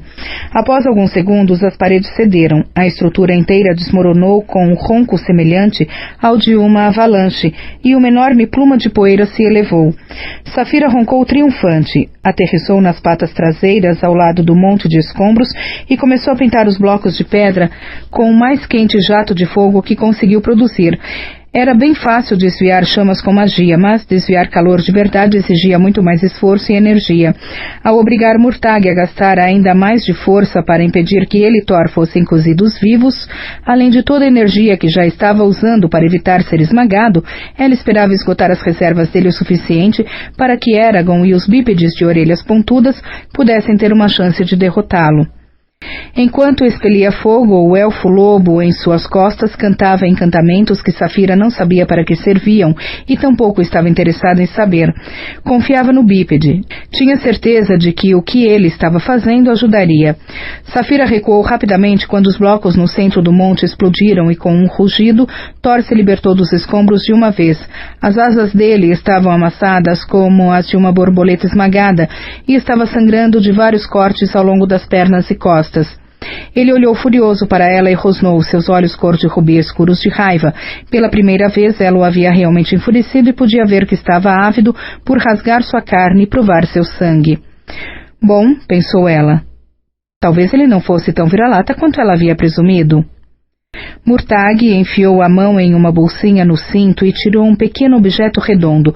Por experiência, Saphira sabia que era encantado e que ele o usaria para curar os ferimentos de Thor. Sem esperar, levantou voo, tentando ganhar a maior altitude possível antes que Thor pudesse sair para persegui-la. Olhou para baixo depois de bater as asas algumas vezes e o viu levantando voo em sua direção numa velocidade furiosa, um grande gavião vermelho de garras afiadas. Ela se torceu no ar e estava a ponto de mergulhar em cima dele quando, nas profundezas de sua mente, ouviu Eragon gritar: Saphira! Alarmada, continuou a se virar até estar direcionada para o arco do portão sul da cidade, onde havia sentido a presença de Eragon. Encolheu as asas o mais que pôde e mergulhou em um ângulo fechado rumo ao arco. Thor arremeteu contra ela quando Saphira passou voando velozmente. Mesmo sem olhar, soube que ele a estava seguindo. Assim, os dois seguiram em grande velocidade para o muro fino da cidade Ninho de Ratos, e o ar matinal uivou como um lobo ferido nas orelhas de Saphira. Pasta 34. Martelo e elmo. Finalmente, pensou Horan enquanto as trompas dos Varden soavam anunciando a ordem de avançar. Ele olhou para a Drasleona e vislumbrou Saphira mergulhando em direção à massa de construções, as escamas refulgindo sob a luz do sol nascente. Abaixo, Thor se mexeu como um grande gato tomando sol em um muro e levantou o voo indo atrás dela. Uma onda de energia percorreu o corpo de Horan. A hora da batalha finalmente havia chegado e ele estava ansioso para acabar com ela. Horan dedicou um pensamento rápido de preocupação por Eragon, levantou-se do tronco onde estava sentado e correu para se juntar ao restante dos homens à medida que eles se reuniam em uma larga formação retangular. Horan examinou as fileiras de alto a baixo, certificando-se de que as tropas estavam prontas. Os homens haviam esperado durante a maior parte da noite e sentiam-se cansados, mas ele sabia que o medo e a excitação logo lhes clareariam a mente. Horan também estava cansado, mas não deu atenção a isso. Poderia dormir quando a batalha estivesse acabada. Até lá, sua preocupação principal era manter seus homens e a si mesmo vivos. Contudo, bem que desejava ter tempo para uma xícara de chá quente para ajudar a acalmar o estômago. Comera algo estragado no jantar e desde então estava sofrendo de cãibras e náusea. Mesmo assim, o desconforto não era suficiente para impedi-lo de lutar, ou pelo menos esperava que não. Satisfeito com o estado de seus homens, Horan colocou o elmo, puxando-o para baixo sobre o gorro de cota de malha, empunhou o martelo e enfiou o braço esquerdo nas tiras do escudo. Estou às suas ordens, apresentou-se Horst, aproximando-se dele. Horan sentiu. Havia escolhido o ferreiro para ser seu segundo no comando, uma decisão que Nazuada aceitou sem discordar. Exceto por Eragon, não havia outra pessoa que Horan preferisse ter ao seu lado. Era egoísmo de sua parte, sabia. Horst tinha um bebê recém-nascido e os Varden precisavam de sua habilidade no trabalho com metais, mas Horan não conseguira pensar em mais ninguém bem preparado e adequado para a função. Horst não parecia especialmente satisfeito com a promoção, mas também não estava aborrecido. Dedicara-se a organizar o batalhão de Horan com a segurança calma e a competência que Martelo Forte sabia que ele tinha. As trompas soaram de novo e Horan levantou o martelo acima da cabeça. Avançar! Gritou. Assumiu a dianteira à medida que as muitas centenas de homens se punham em marcha, acompanhados de ambos os lados pelos 4 outros batalhões dos Varden. Os guerreiros correram em passo acelerado pelos campos abertos que os separavam de Drasleona. Gritos de alarme se elevavam da cidade. Sinos e trompas soaram um momento depois. Logo a cidade inteira estava cheia de um clamor furioso e os defensores se preparavam para a luta. Acrescentando-se à comoção, os mais terríveis rugidos e estrondos vinham do centro da cidade, onde os 2 dragões estavam lutando. Ocasionalmente Horan os via aparecer em cima dos topos dos prédios, as escamas brilhantes e refulgindo, mas a maioria das vezes os 2 gigantes permaneciam escondidos e fora de vista. O labirinto de construções decrépitas que cercava os muros da cidade rapidamente se aproximou. As ruas estreitas e escuras pareciam ameaçadoras e assustadoras para Roran. Seria difícil para os soldados do Império, ou mesmo para os cidadãos de Drasleona, apanhá-los de emboscada em meio às ruas tortuosas. O combate em espaços tão limitados seria ainda mais brutal, confuso e violento do que o normal. Se viesse a acontecer, Roran sabia que poucos de seus homens escapariam ilesos. Enquanto avançava para as sombras abaixo dos beirais da primeira fileira de casebres, uma contração de inquietação se instalou no estômago de Roran, exacerbando sua náusea. Ele molhou os lábios, sentindo-se enjoado. É melhor Eragon abrir aquele portão, pensou. Caso contrário, ficaremos expostos aqui como corteiros prontos para o sacrifício. Pasta 35. E os muros ruíram. O som de alvenaria desmoronando fez com que Eragon parasse e olhasse para trás. Entre os picos de duas casas distantes, ele viu um espaço vazio onde a torre da catedral com ponta de lança farpada costumava estar. Em seu lugar, uma coluna de poeira subia em direção às nuvens como um pilar de fumaça branca. Eragon sorriu consigo, orgulhoso de Saphira. Quando se tratava de espalhar caos e destruição, dragões eram inigualáveis. Continue, pensou ele. Arrebente-a em pedaços. Enterre o lugar sagrado deles sob 300 metros de pedras. Recomeçou a correr pela rua escura e tortuosa de pedras redondas junto com Aria, Ângela e Solembum.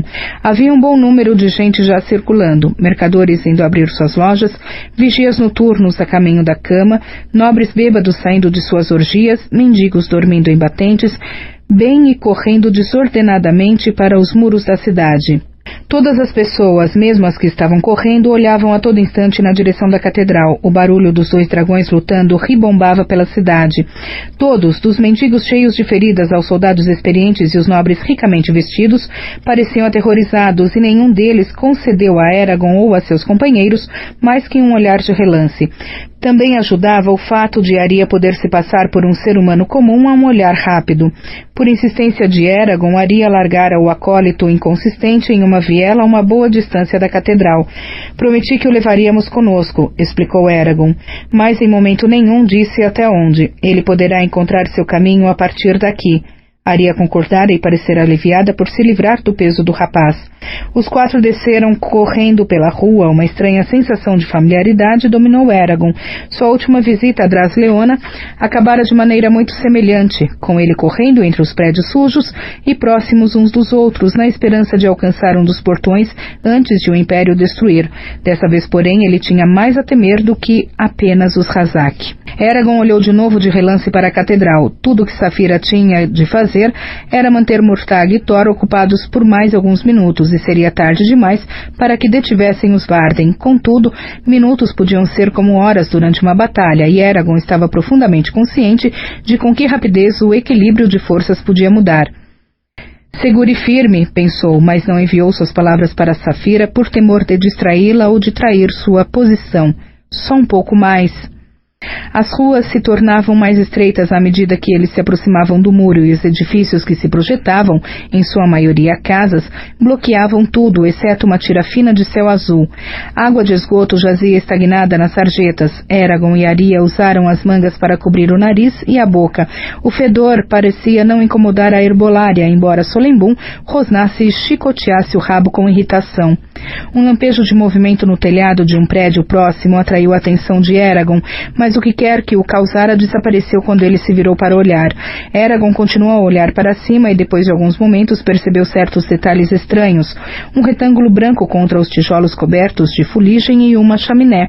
Estranhas formas pontudas em silhueta contra o céu da manhã. Uma pequena mancha oval do tamanho de uma moeda que brilhava como fogo nas sombras. Com um choque, ele notou que os telhados estavam repletos de meninos gatos, todos em sua forma animal. Os meninos gatos corriam de prédio em prédio, observando silenciosamente do alto Eragon e os companheiros seguirem caminho em meio ao labirinto obscuro da cidade. Eragon sabia que os elusivos meninos gatos não se dignariam a ajudar, salvo nas mais desesperadas circunstâncias. Eles desejavam manter seu envolvimento com os Varden em segredo o máximo possível, mas achou animador vê-los tão perto. A rua acabou numa interseção de 5 outras vias. Eragon consultou Aria e a herbolária. Decidiram seguir pela via defronte à deles e continuar na mesma direção. 30 metros adiante, a rua que haviam escolhido fazia uma curva abrupta e se abria para a praça, que ficava diante do portão sul de Drasleona. Eragon parou. Centenas de soldados estavam reunidos diante do portão. Os homens andavam em círculos em aparente confusão, vestiam armaduras e preparavam armas. Seus comandantes berravam ordens. O fio dourado que arrematava as túnicas carmesim dos soldados brilhava enquanto corriam de um lado para o outro. A presença de soldados desalentou Eragon, mas ele ficou ainda mais abalado ao ver que os defensores da cidade haviam empilhado um monte enorme de destroços contra a parede interna dos portões para impedir os Varden de derrubá-los com ariete.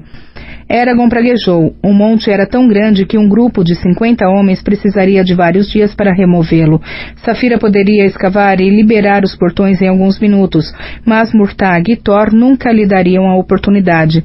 Precisamos de outra distração, pensou ele. Que distração seria, no entanto, lhe escapava.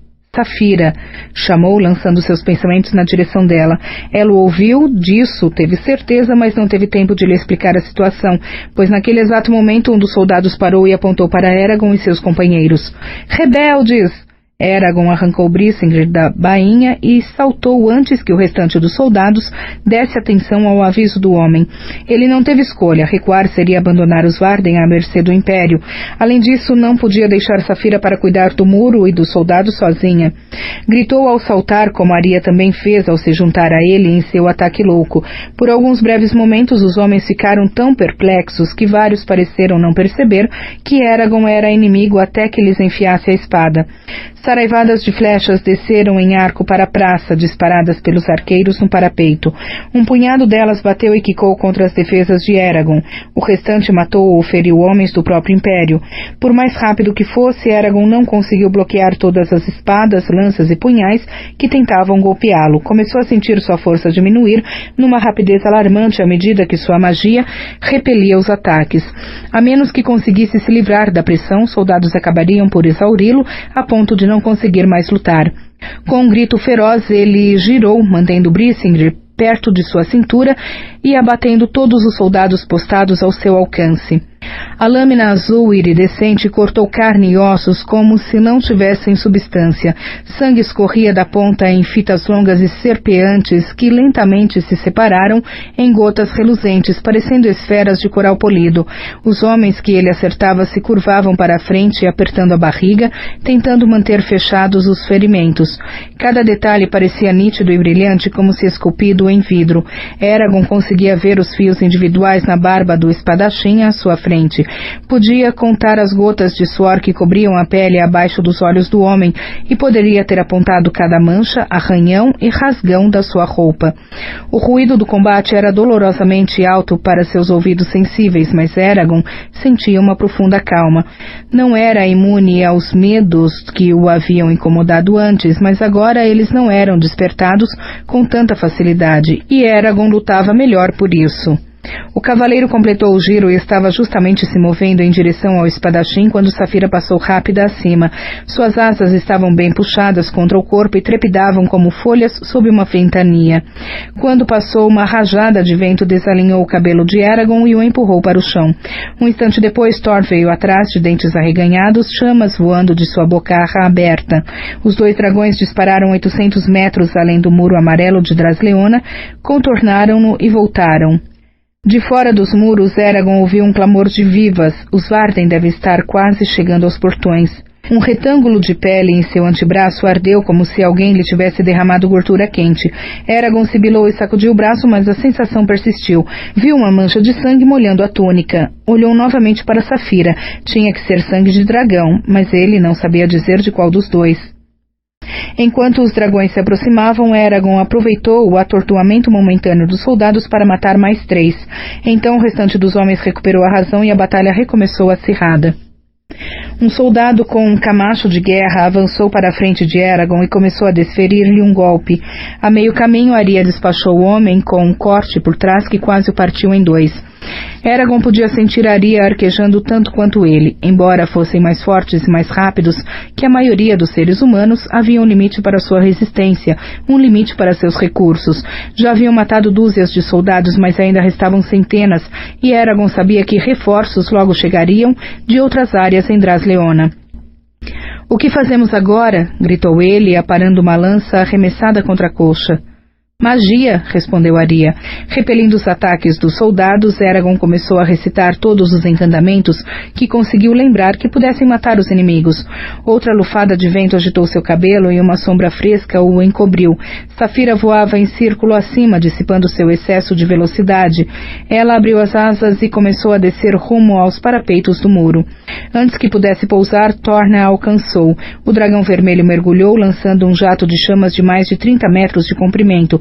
Saphira rugiu de frustração e se desviou do muro, batendo as asas rapidamente para ganhar altitude. Os dois dragões giraram em espiral, um ao redor do outro, enquanto subiam no céu, mordendo e golpeando com impulsividade furiosa.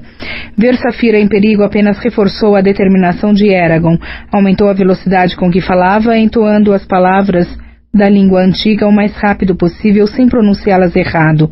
Por mais que tentasse, nem os encantamentos dele nem os de Arya surtiam efeitos sobre os soldados. De repente, a voz de Mortag retumbou, vinda do céu, como a de um gigante. Esses homens estão sob minha proteção, irmão.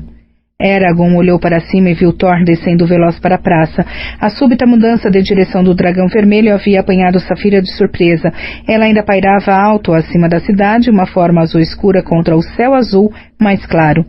Eles sabem, pensou Eragon, e o temor abalou sua calma interior. Baixou o olhar e examinou as fileiras. Mais e mais soldados estavam saindo das ruas ao longo de ambos os lados do muro de Drasleona. Ângela estava de costas para uma das casas que dava para a praça, lançando frascos com uma das mãos e empunhando o sino da morte com a outra. Os frascos liberavam nuvens de vapor verde quando se quebravam e quaisquer soldados apanhados no miasma caíam ao chão, agarrando a garganta e se debatendo enquanto pequenos cogumelos marrons brotavam em cada centímetro de pele exposta.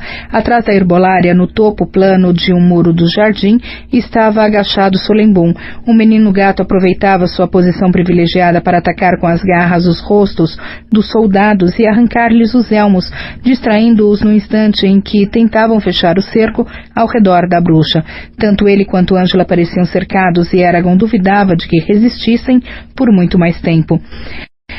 Nada do que Eragon viu lhe deu esperança. Virou os olhos de volta para a massa imensa de Thor.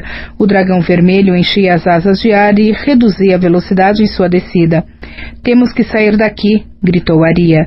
Eragon hesitou. Seria simples passar Arya, Ângela, Solembum e ele, mesmo para o outro lado do muro, onde os Varden estariam esperando. Mas se eles fugissem, os Varden estariam na mesma posição que antes. O exército deles não podia se dar ao luxo de esperar. Alguns dias a mais e seus suprimentos se esgotariam. Os homens começariam a desertar.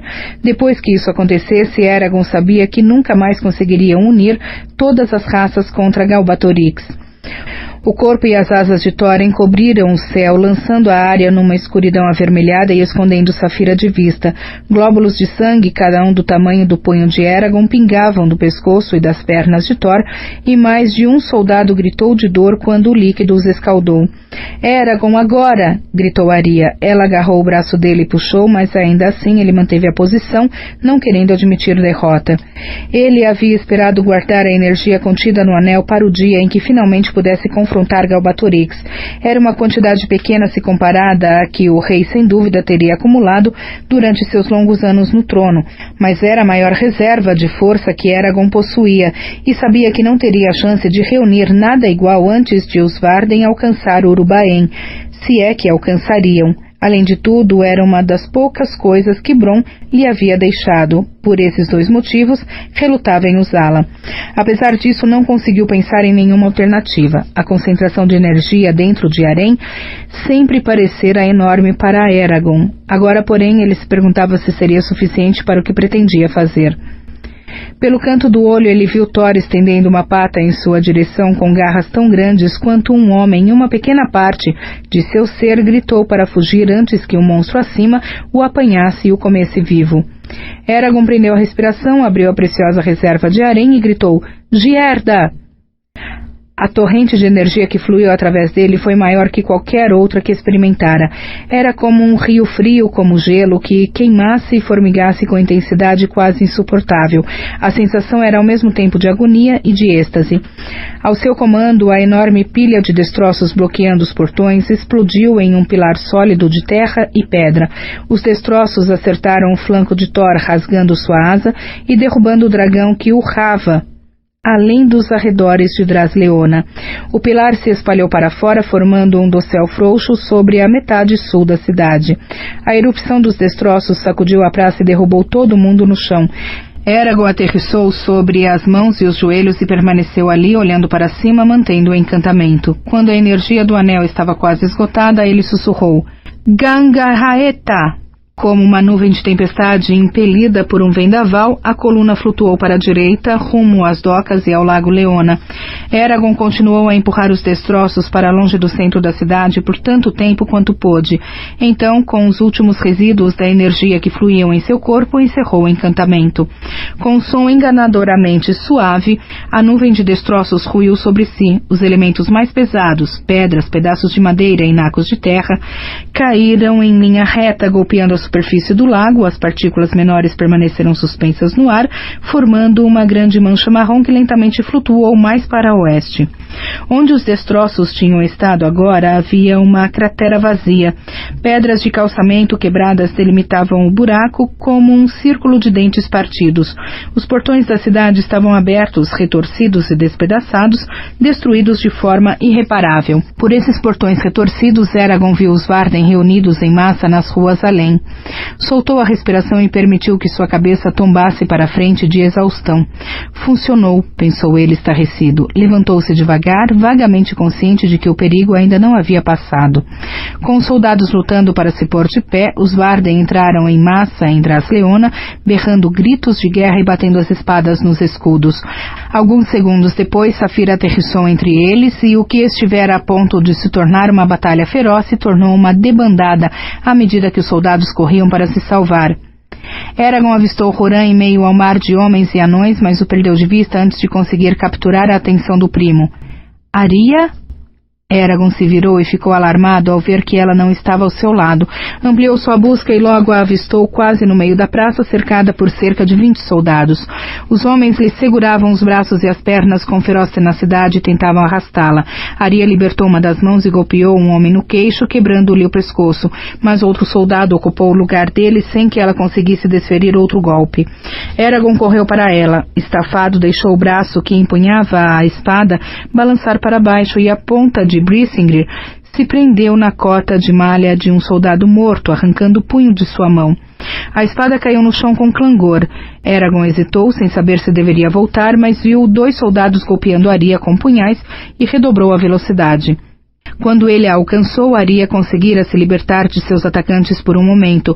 Os homens saltaram com as mãos estendidas, mas antes que conseguissem recapturá-la, Eragon acertou um homem no flanco, enterrando-lhe o punho no tórax. Um soldado com bigodes encerados golpeou Eragon com a ponta da espada no peito. Eragon segurou a lâmina com as mãos nuas, arrancou-a da mão do soldado, quebrou a espada em 2 pedaços e eviscerou o inimigo com o coto de sua própria arma. No espaço de segundos, todos os soldados que haviam ameaçado Aria jaziam mortos ou agonizantes. Aqueles que Eragon não havia matado, Aria matou. Eu teria conseguido derrotá-los sozinha, disse a elfa depois. Eragon se curvou para a frente, apoiando as mãos nos joelhos enquanto recuperava o fôlego. Eu sei. Ele balançou a cabeça em direção à mão direita dela, a mão que ferira puxando pela argola de metal que ela mantinha fechada e dobrada contra a perna. Considere como um agradecimento. Um presente lúgubre, ela fez o comentário com um ligeiro sorriso nos lábios. A maioria dos soldados fugira da praça. Os que restavam estavam acuados contra as casas, cercados pelos Varden. Eragon viu muitos dos homens de Galbatorix atirarem as armas ao chão e se renderem. Juntos ele e Aria recuperaram Brisingr e caminharam até o muro de barro amarelo, onde o terreno estava relativamente limpo. Sentados contra a parede, viram os Varden entrarem marchando na cidade. Saphira veio se juntar a eles. Acariciou Eragon, que sorriu e coçou seu focinho. Ela sussurrou em resposta. Você conseguiu. Nós conseguimos, respondeu ele. Montado nas costas dela, Bloodgarm afrouxou as tiras que prendiam suas pernas à sela de Saphira e desceu deslizando pelo flanco. Por um momento, Eragon viveu a experiência extremamente desorientadora de ver-se cara a cara consigo mesmo. Imediatamente decidiu que não gostava da maneira como seu cabelo se encaracolava nas têmporas. Bloodgarm pronunciou uma palavra indistinta na língua antiga.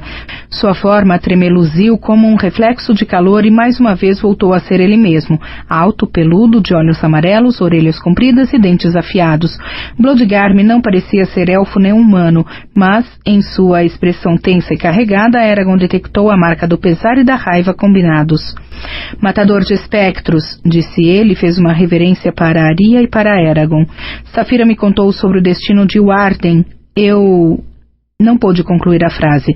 Os 10 elfos remanescentes, sob seu comando, emergiram do meio das fileiras dos Varden e se aproximaram rapidamente, de espadas em punho.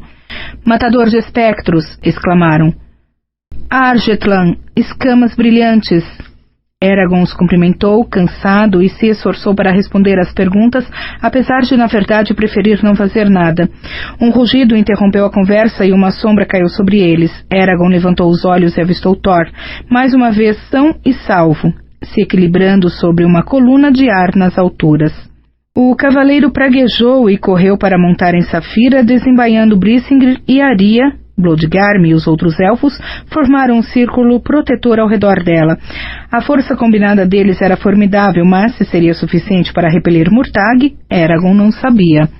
Como se fossem os Varden olharam para cima. Podiam ser bravos, mas mesmo os mais bravos recuariam diante de um dragão. Irmão, gritou Murtagh, e sua voz retumbou tão alta que Eragon cobriu as orelhas. Tirarei seu sangue pelos ferimentos que causou a Thor. Tome Drasleona se quiser, não significa nada para Galbatorix, mas esta não é a última vez que nos vê, Eragon, matador de espectros. Isso eu juro. Thor se virou e voou para o norte sobre Drasleona, logo desaparecendo dentro do véu de fumaça que se elevava das casas em chamas ao lado da catedral destruída.